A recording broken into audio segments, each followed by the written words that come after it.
affordable na laptop na for as low as 10,000 pesos ba ang hanap mo? Yes, you heard it right. Dahil dito sa KC Gadget PH, posible ang presyo na yan. Kung isa kang parents na gusto mong regaluhan ng laptop ang anak mo, or isa kang estudyante na kailangan mo ng laptop sa pag-aaral mo, or let's say isa kang working person na kailangan mo ng laptop sa trabaho mo, hindi mo na kailangan mag-struggle sa mahal na presyo. Dahil dito sa KC Gadget PH, they can offer a laptop na pasok sa budget mo. Dahil for today's video nga, nandito tayo sa physical store ng KC Gadget PH para mag-check ng mga available units nila, and syempre para bumili na din. Yung mga units na available nga nila is from Dell, Acer, Lenovo, Toshiba, HP at marami pang iba. Kagaya na lamang nitong Dell Latitude 7450 na nagkakahalaga lang ng 10,995. O diba, ang mura na niyan mga best friend. Core i7 na yan with 8GB RAM. Tapos yung storage niya ay 256GB. O diba, ang laki na ng memory niyan. Tapos 14 inches pa yung laki ng screen niya. O diba? Yes, tama ka nang narinig kasi ganyan ang presyuhan ng mga laptop natin dito sa KC Gadget PH. Huwag kang mag-alala kasi hindi yan luma, hindi yan second hand, kundi mga bago yung mga laptop natin dito. Meron din tayong mga laptop dito with higher specs, which are still affordable na nagre-range from 12K to 15K, 17, basta mga ganung presyo. Compare nyo naman sa mall na napakataas talaga ng presyo ng mga laptop, and halos kalahati ang difference kapag pinag-compare mo. Mga gaming laptop na mataas ang specs, available din yan dito sa store natin. Mamaya may good news ako kasi may mas mura pa talaga akong i-offer sa inyo. Mga pare-parehas lang din tayong mga nagtitipid dito. Kaya saktong-sakto talaga ang pasok ni KC Gadget PH sa buhay natin. Kasi nga yung alam natin na hindi natin ma-afford kagaya nitong laptop, ngayon possible na mabili natin. Kasi nga pang budget meal, ika nga ang presyuhan ng mga laptop nila dito. Alam mo ba na may ino-offer pa silang laptop dito na less than 10,000? Yes, dahil sa halagang 8,995, afford mo na ang Toshiba Dynabook B65. Mapapamura ka talaga sa sobrang mura dahil dito lamang yan sa KC Gadgets PH. Alam mo ba na Core i3 na to, may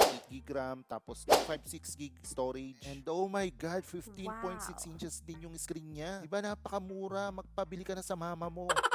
Pwede mo itong bayaran through cash, GCash, or via debit card. Or kung wala kang cash talaga, you can avail it via home credit, Bilis, or via credit card. O ano pang hinihintay mo? Check mo na yung mga unit nila dito sa Q1 Center Building, JP Laurel Highway, Barangay Mataas na Lupa, Lipa City. Hindi ka maliligaw kasi nasa tapat lang to ng De La Salle, Lipa. Or kung gusto mo mag-check ng mga posted units nila, i-check mo lang tong FB page nila. Honestly, 3 units na yung nabili ko dito, and so far goods na goods lahat yung nabili ko dito. Parang kaya ko nang mamigay ng laptop kasi nga ang mura. Uy! Basta kung kailangan nyo ng affordable laptop, grabe, well recommended ko talaga tong shop na to. May mga pa-freebies pa yan sila kapag kumuha ka dito ng unit. O saan ka pa? Sa mall o dito sa KC Gadget PH? Yun lang for today's video, and enjoy your shopping!